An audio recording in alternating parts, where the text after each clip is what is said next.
Muy bien, muy buenas tardes, hermanos. Eh, Bienvenidos a Cristo de Jonetti de nuevo. ¿Nos está viendo alguien al final? O André, Andrea, sí, un saludo para los nobles papás. Eh, y bueno, el texto para esta tarde viene, como venimos haciendo, del Evangelio de Marcos. Vamos a ir a Marcos capítulo 2 y vamos a leer hoy versos 1 al 12. Marcos capítulo 2, versículos 1 al 12. Dice así la palabra de nuestro Señor.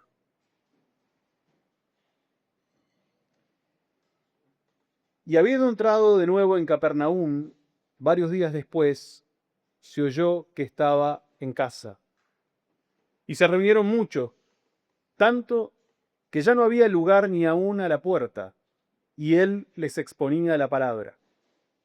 Entonces vinieron a traerle un paralítico llevado entre cuatro, y como no pudieron acercarse a él a causa de la multitud, levantaron el techo encima de donde él estaba, y cuando habían hecho una abertura, bajaron la camilla en que yacía el paralítico.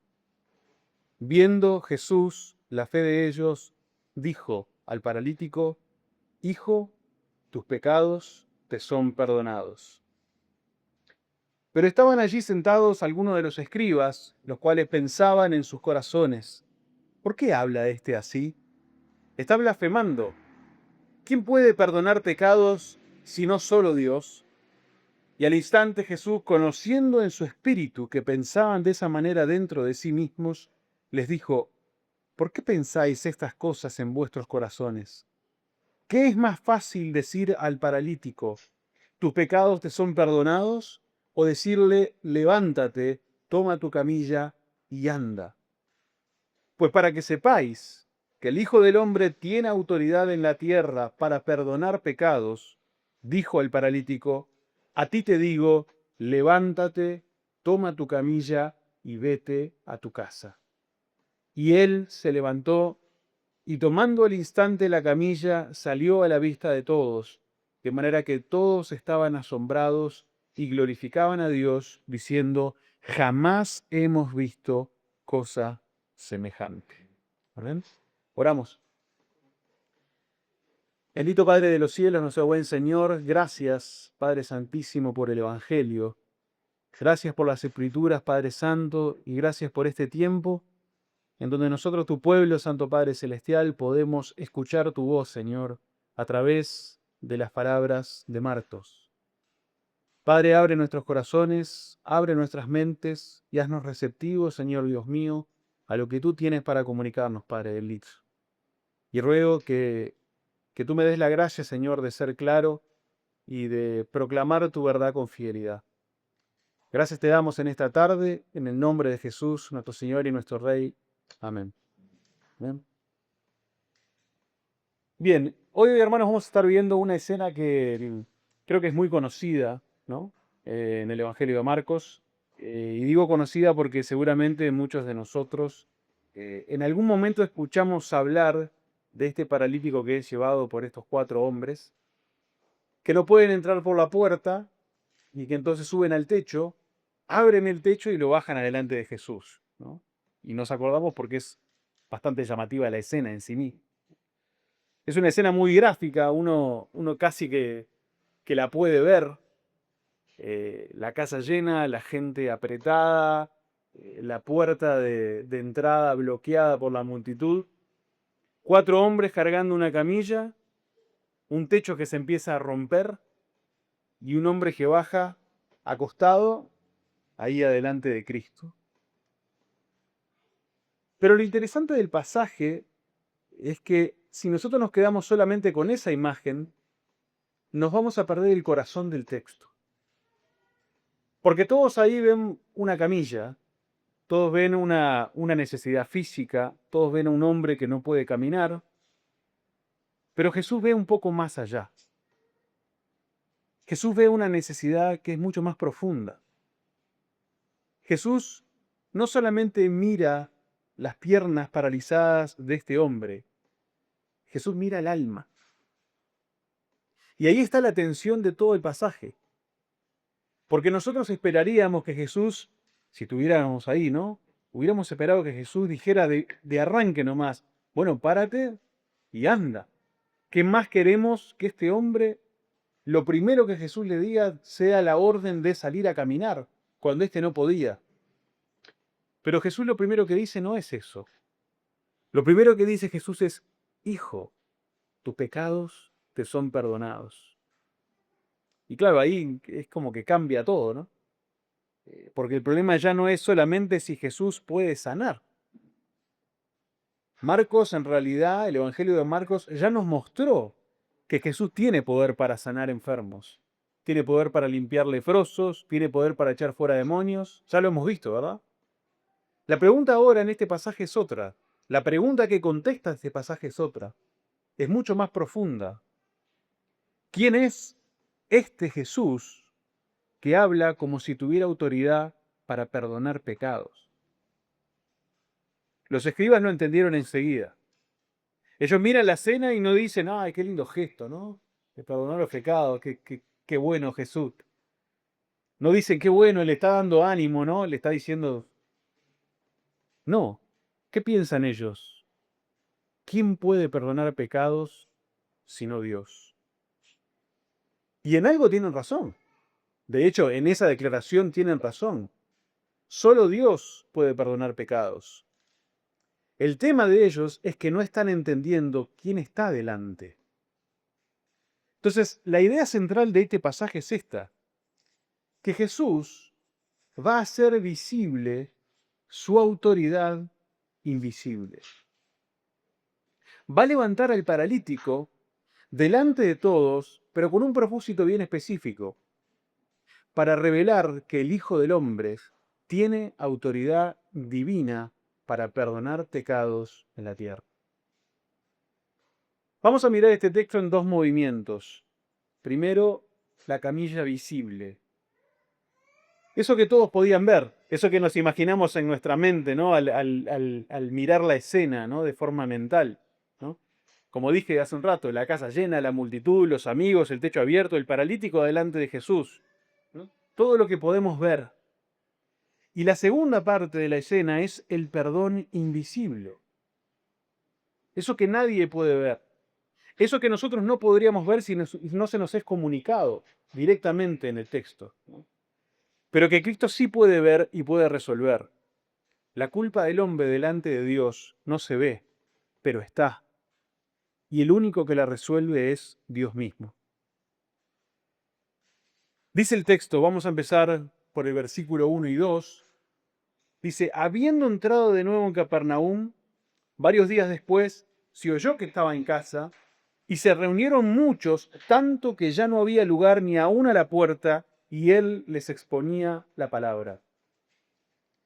Marcos nos lleva de nuevo a Capernaum, y para este momento en el Evangelio de Marcos Jesús ya no es un desconocido entre los lugareños, ¿no? Su fama ya se había extendido bastante, la gente ya había oído de él, habían escuchado de sus milagros, sabían de su autoridad, habían escuchado su enseñanza.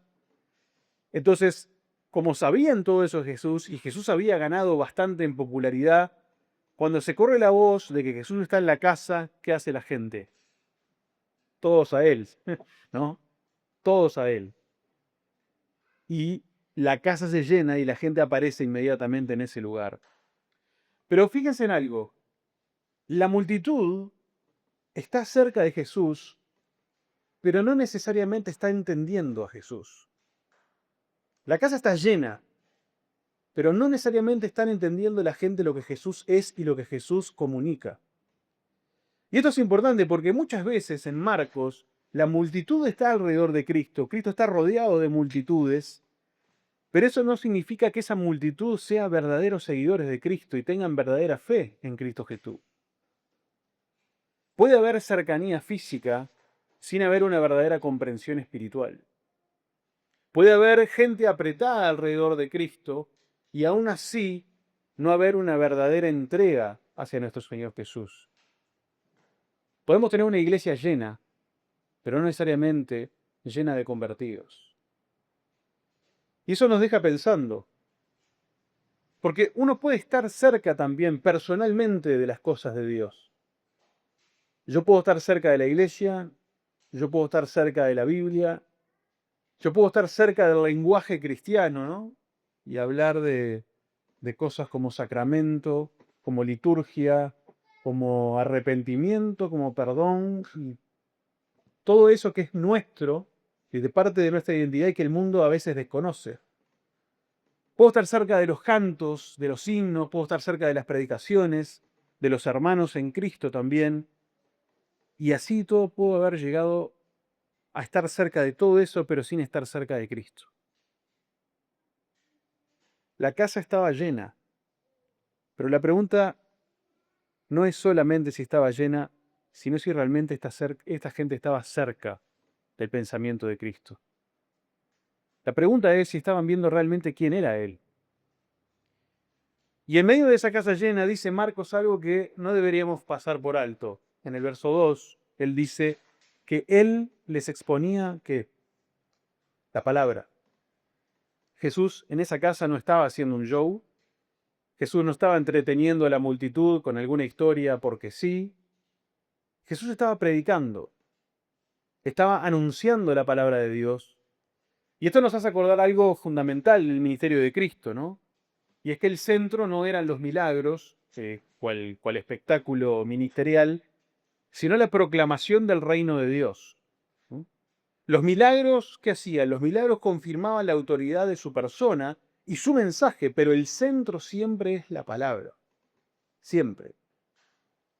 Y mientras Jesús predica, aparece en esa escena, en medio de esa escena de predicación, aparece una necesidad.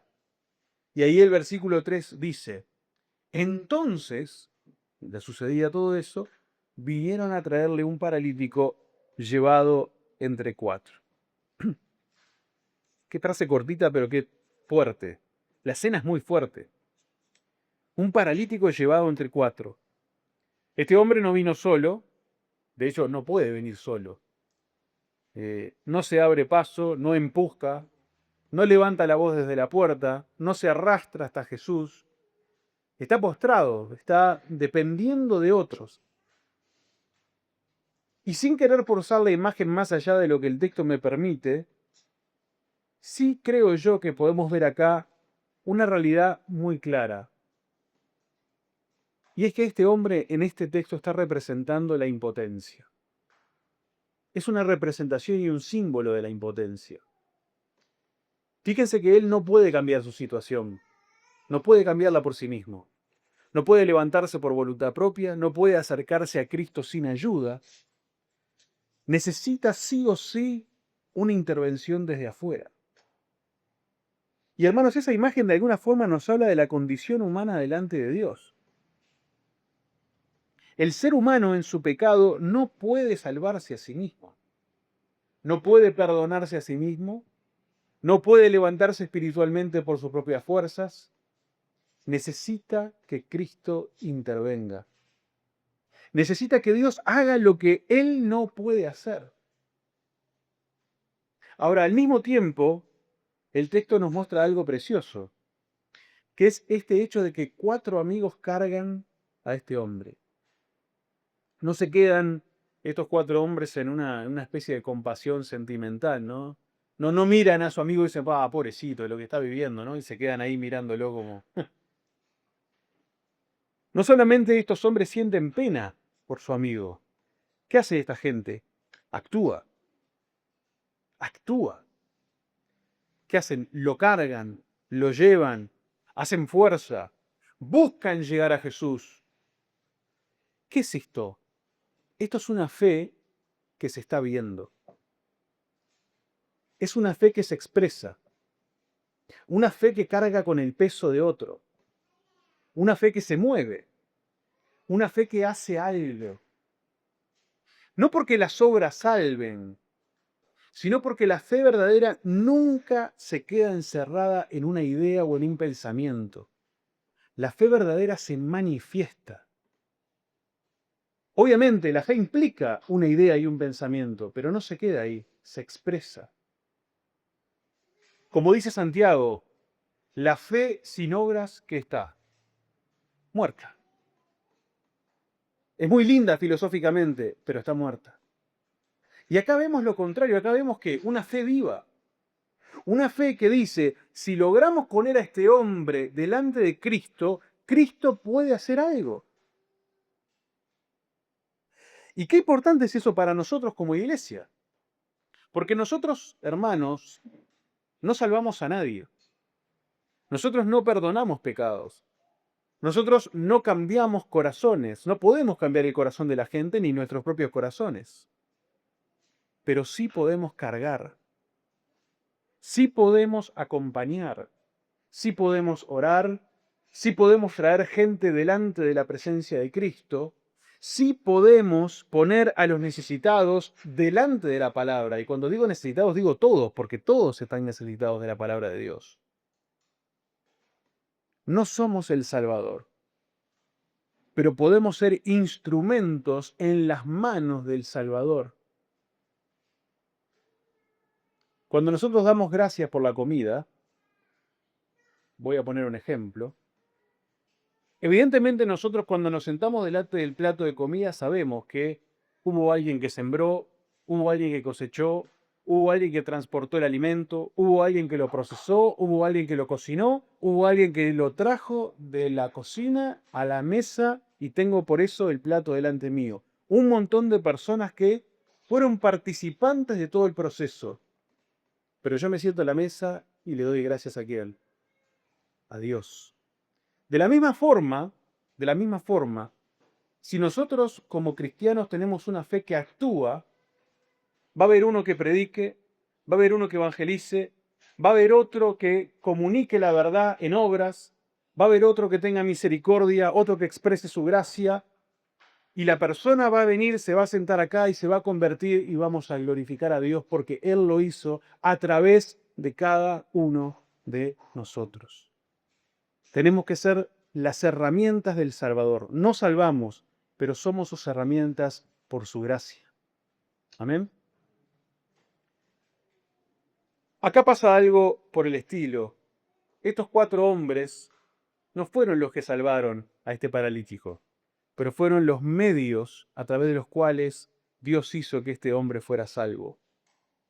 La obra verdadera la hace Cristo. Y aparece un obstáculo.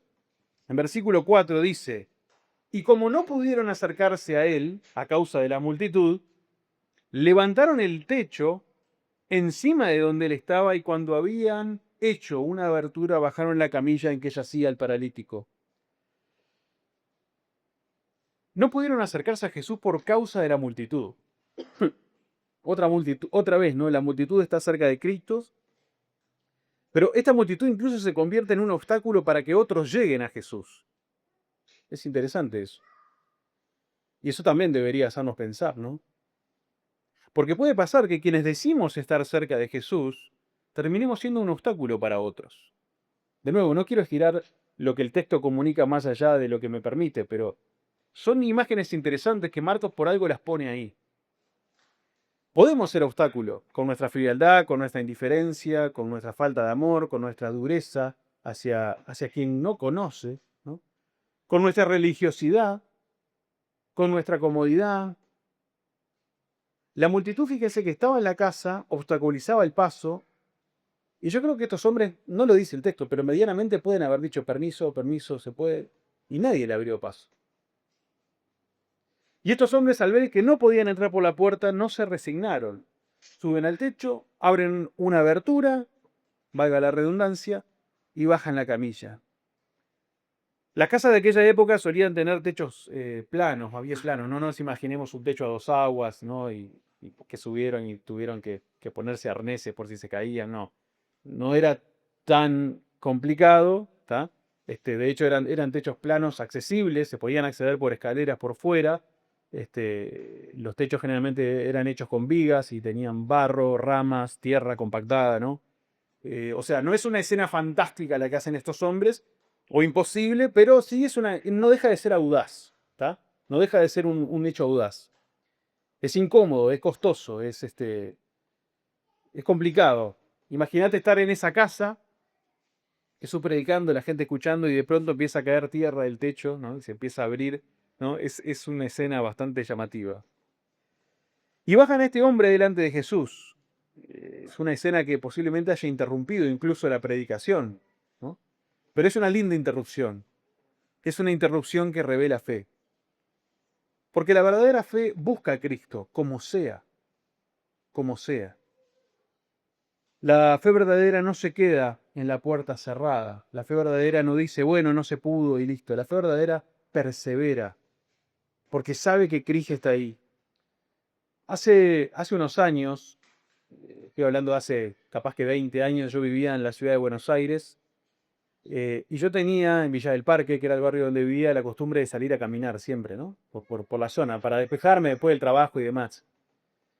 Y me acuerdo que pasaba todos los días por el frente de una iglesia muy linda, una iglesia luterana que hay ahí en Villa del Parque, preciosa iglesia, y siempre me pasaba lo mismo. Iba caminando, me plantaba en la puerta, miraba para adentro, pero no entraba. Me quedaba ahí. Y, hermanos, me pasó infinidad de veces. No entraba, me quedaba ahí. Seguía de largo, ¿no? Pasó un montón de veces. Hasta que en un momento entré. No en esa iglesia, fue en otra iglesia. Pero el punto es este, que la fe verdadera, la que Dios pone en nosotros, persevera. Llega un momento que quiebra eso. Que quiebra eso. La fe no es conformista. No se conforma con, bueno, podría haber entrado, pero ¿qué va a hacer? No. Quiebra mi orgullo, quiebra mi carácter, me humilla y me hace proseguir. Ahora en esta escena acá, finalmente el hombre queda delante de Jesús. Todo el esfuerzo tuvo una sola dirección, poner a este necesitado delante de Cristo. Y entonces dice Marcos, viendo Jesús la fe de ellos, hizo lo que hizo. Qué frase preciosa, ¿no? Jesús vio la fe de ellos. ¿Dónde la vio? Porque la fe no se ve. Pero ¿dónde la vio? La vio en lo que hicieron. Es decir, la fe invisible se hizo visible. La fe bajó por el techo. La fe quedó expresada en esa camilla bajando delante de Cristo. Y esto no significa que el paralítico no tuviera responsabilidad delante del Señor. ¿Eh? Claro que la tenía. Pero el texto quiere resaltar la fe de estos hombres que lo traen. Y en los evangelios vemos más de una vez a Jesús respondiendo a la fe de alguien en favor de otro. ¿Se acuerdan el centurión que tenía a su siervo? Intercede por él. Se pone delante de Cristo y pide por él. ¿Mm? ¿Se acuerdan de la mujer sirofenicia? ¿Mm? ¿Qué hace por su hija? Ruega. Perdón, hermano, me emociono porque ¿saben qué? Mucha gente ha venido al Evangelio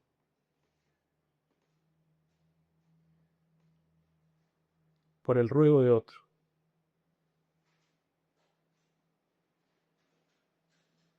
Y Cristo lo ve. Cristo ve la fe.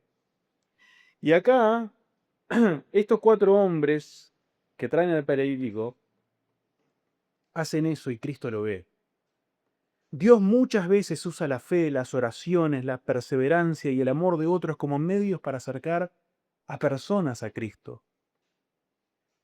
¿Cuántos de nosotros que estamos hoy en la fe, humanamente hablando, vinimos porque alguien nos cargó, entre comillas?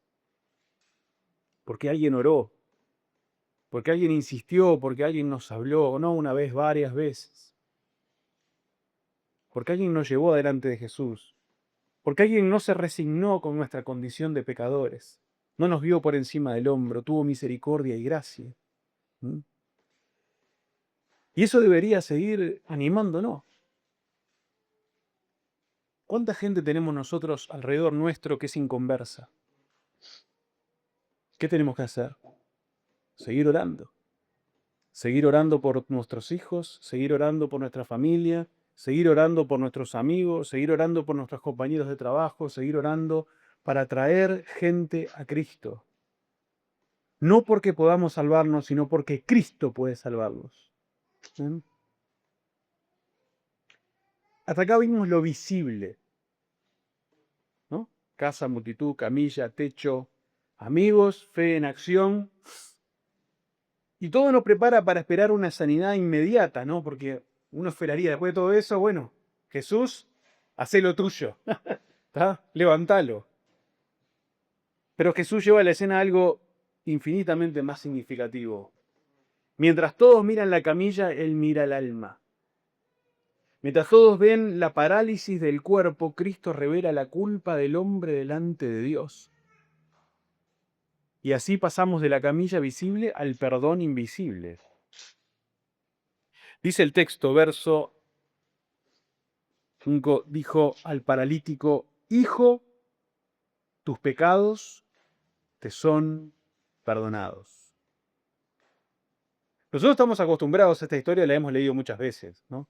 Pero en realidad esta frase es de lo más inesperado que puede haber. Totalmente inesperado. Si nosotros hubiéramos estado ahí, probablemente hubiéramos esperado que Jesús dijera: levántate y punto. Sé sano, caminá. Pero Jesús dice: Hijo, tus pecados te son perdonados. La primera palabra de Cristo no va dirigida a las piernas del paralítico, va dirigida a su pecado. Y eso nos enseña algo fundamental. Jesús, hermanos, no vino simplemente a aliviar los síntomas visibles de la caída, que lo sana también, pero no vino simplemente a eso. Vino a tratar con la raíz del problema. Vino a tratar con la raíz invisible de nuestra miseria humana. La parálisis de este hombre era terrible, como cualquier parálisis. Es terrible. Claro que es terrible. Pero la culpa delante de Dios es algo infinitamente peor. Infinitamente peor. La camilla pesa, pero el pecado pesa muchísimo más. Y esto nos cuesta, hermanos. Nos cuesta porque nosotros tenemos la costumbre de medir nuestras necesidades por lo que sentimos que es más urgente. Si me duele el cuerpo, eso es lo más urgente. Si me falta trabajo, eso parece lo más urgente. Si tengo un problema familiar, eso parece lo más urgente. Si estoy angustiado, eso me parece lo más urgente. Y no estoy diciendo que esas cosas no importen, esas cosas importan. A Cristo le importan.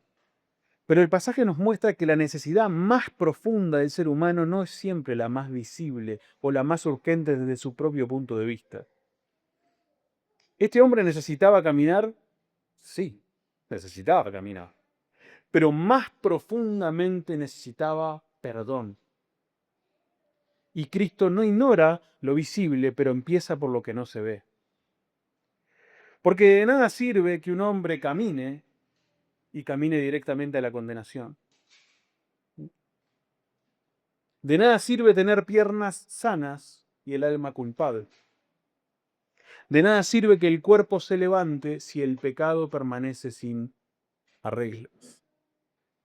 Entonces Jesús le dice: hijo, no lo trata como un caso más, no lo trata como uno más del montón, no lo trata como un problema, no lo trata como una interrupción, le dice: hijo, y después tus pecados te son perdonados.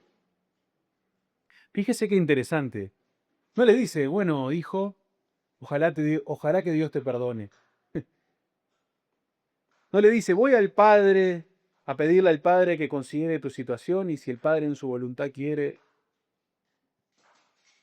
No le dice: bueno, ahora anda, hace esto, aquello, no sé qué y tal. Capaz que por ahí podés alcanzar el perdón. Jesús declara el perdón en ese momento. ¿Con qué? Con autoridad. Porque Él tiene la autoridad. Y claro, cuando Jesús dice eso, ahí explota el conflicto, ¿no? Explota el conflicto. Dice versículo 6, pero estaban allí sentados algunos de los escribas, los cuales pensaban en sus corazones: ¿por qué habla este así? Está blasfemando. ¿Quién puede perdonar pecados sino solo Dios? Los escribas están ahí, ¿no? Imagínense, todos apretados, ¿no? Observando, evaluando. Porque ellos están ahí no para seguir a Cristo, justamente, son de los que están cerca de Cristo, pero no para seguirlo. Están ahí evaluando. Y no dicen nada en voz alta, pero piensan. Y lo que piensan en realidad, desde el punto de vista teológico, es algo muy serio y con mucha validez. ¿Quién puede perdonar pecados si no solo Dios? Y eso es verdad. Solo Dios puede perdonar pecados.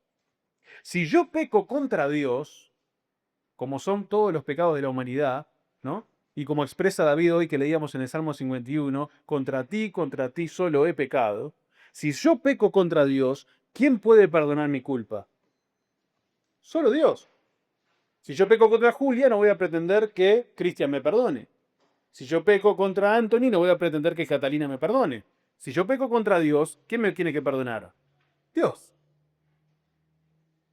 Y ningún hombre puede arrogarse la autoridad de perdonar en nombre de Dios por sí mismo. Ningún profeta lo puede hacer, ningún sacerdote lo puede hacer, ningún maestro lo puede hacer, ningún líder religioso puede hacerlo. Solo Dios. Entonces, si Jesús no es Dios, esas palabras, como dijeron los escribas, son una blasfemia. Pero si Jesús es quien Marcos viene diciendo insistentemente en su evangelio a través de muchas imágenes y muchas citaciones, ¿quién es? El Hijo de Dios, el Señor que viene a su pueblo, el cumplimiento de las promesas de Dios. Entonces estas palabras no son blasfemia, son una revelación. Ese es el punto. Los escribas entienden las categorías, pero no reconocen a la persona. Saben que solo Dios perdona, pero no ven que adelante de ellos está Dios encarnado en la persona de Jesucristo. ¿Y cuánta gente no puede saber las cosas correctas y tener las categorías bien correctas y todo bien sistematizado y aún así no reconocer al Cristo que está delante de ellos? Podés tener la doctrina correcta, muy correcta, y el corazón cerrado delante del Señor. Ahora fíjese lo que hace Jesús. Dice versículo 8, y al instante Jesús, conociendo en su espíritu que pensaban de esta manera dentro de sí mismos, les dijo, ¿por qué pensáis estas cosas en vuestros corazones? ¿Mm? Jesús no solo ve la camilla, no solo ve la fe, Jesús también ve los corazones. Ve los corazones. Los escribas no hablaron acá. No hubo un intercambio. ¿Mm? Pero Jesús los conoce. Y esto también revela su autoridad. Cristo conoce lo que el hombre guarda dentro. Conoce las dudas, conoce las resistencias, conoce la incredulidad, la hipocresía, conoce los argumentos silenciosos que cada uno de nosotros tenemos en contra de Dios. ¿Eh? Conoce lo que nadie más puede conocer y escuchar. Y eso puede sonarnos un poco incómodo, porque Jesús entonces conoce absolutamente todo lo que a mí me avergonzaría delante de los demás, pero al mismo tiempo que es incómodo también es consolador. Porque Cristo conoce lo peor de nosotros y aún así, aún conociendo lo peor de nosotros, nos llama al perdón. Cristo, aún conociendo lo peor y lo más vergonzoso de mí, lo que yo no me animaría a exponer delante de nadie, aún conociendo eso, Él me dice, si venís en arrepentimiento y fe, hijo, tus pecados te son perdonados. No hay pensamiento escondido a Cristo, no hay rincón secreto del corazón que Él no pueda ver. Y Jesús entonces hace la pregunta también, ¿qué es más fácil, decir al paralítico, tus pecados te son perdonados, o decirle, levántate, toma tu camilla y anda? La pregunta que hace Jesús acá y lo que hace Jesús es brillante, es espectacular, ¿no? Porque humanamente hablando, ¿qué es más fácil?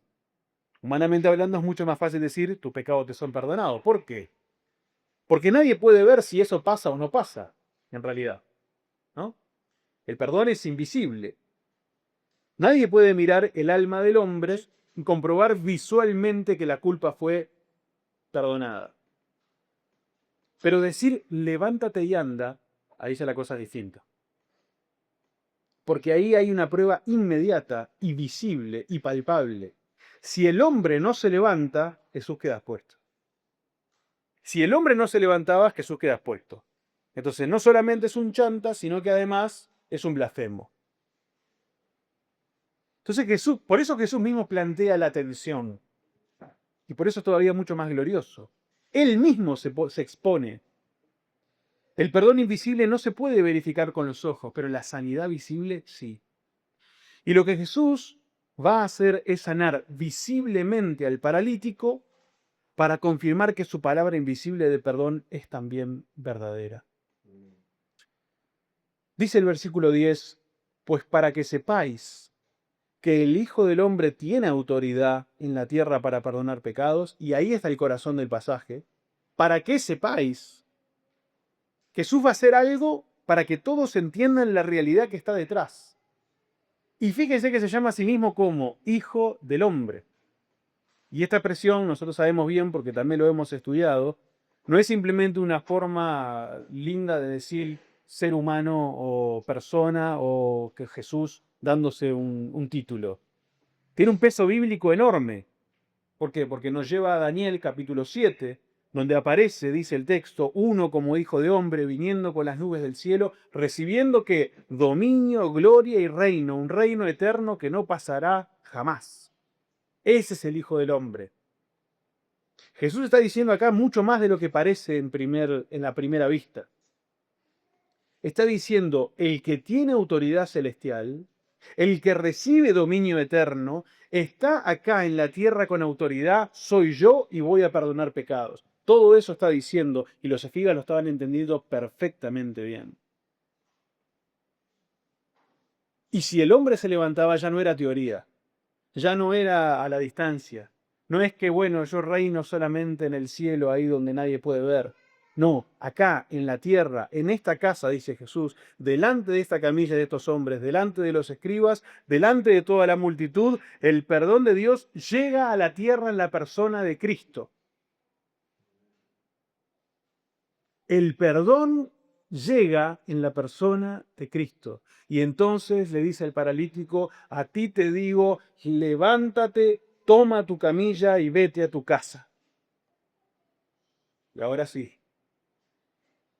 ahí está la palabra que todos estaban esperando. Pero ahora Jesús la dice por un peso enormemente más grande que si no hubiera perdonado los pecados anteriormente. La sanidad de Jesús acá no viene simplemente como un acto de compasión física. De hecho, yo creo que este hombre, después de habérsele perdonado sus pecados, fíjese que no le pide la sanidad a Jesús. Tal vez ya ni le interesaba la sanidad física, sabiendo que estaba en paz con Dios.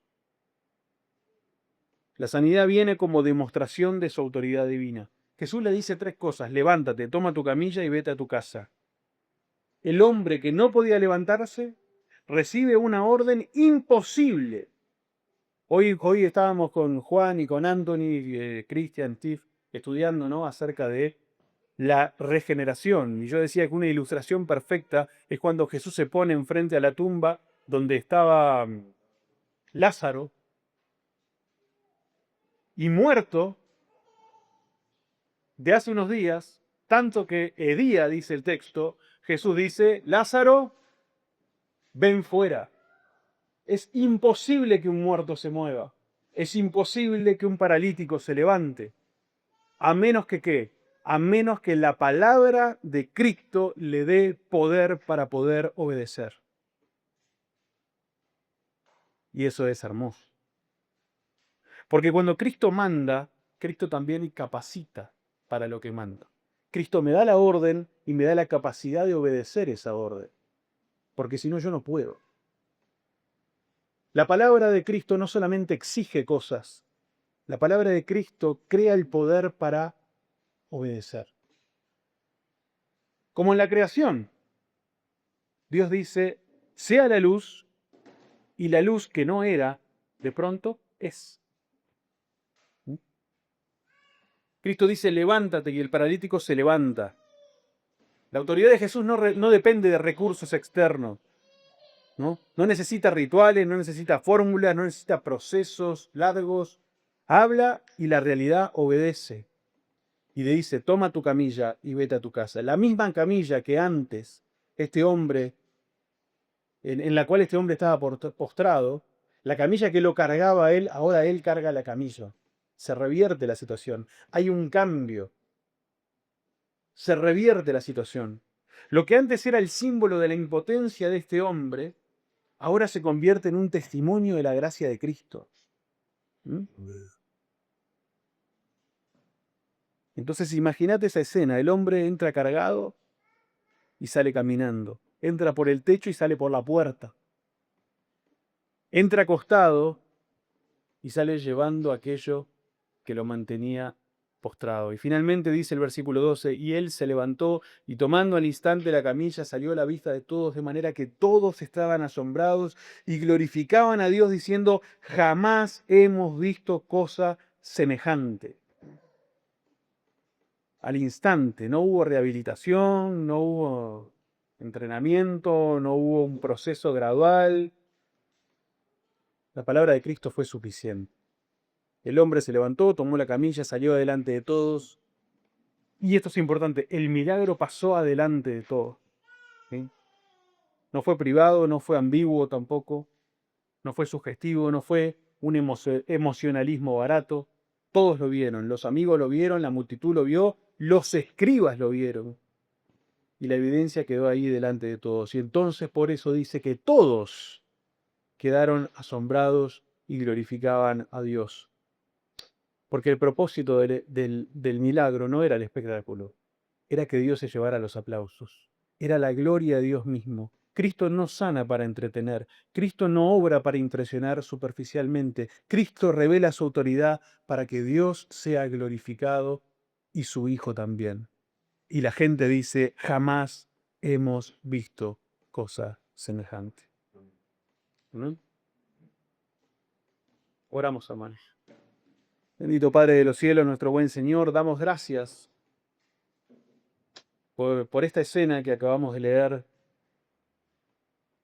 que nos revela la persona de Cristo y quién es Él realmente y cómo debemos nosotros tenerlo, no solamente en alta estima, en altísima estima, porque es a través de Él que viene tu perdón hacia nosotros, Padre. Gracias porque Cristo tiene verdadera autoridad, porque Él es verdadero Dios y lo reconocemos como es. Gracias por nuestro Señor Jesús, que tiene compasión de nosotros en nuestras cosas físicas, en nuestras cosas materiales, pero sobre todo en nuestra alma, en nuestro espíritu, en nuestro corazón. Y nos pone, Señor Dios mío, en amistad contigo nuevamente. Nos reconcilia con tu persona, Padre Celestial. Gracias por nuestro gran sumo sacerdote, que tiene autoridad para perdonar pecados y que nos pone en buena relación contigo nuevamente y aún nos llama hijos. Gracias, Señor, por esto, que esto realmente cale hondo en nuestros corazones y en nuestra mente y podamos adorarte con más ansias, con más ganas y podamos reconocerte todavía más. En el nombre de Jesús, nuestro Señor y nuestro Rey, a Él la gloria. Amén.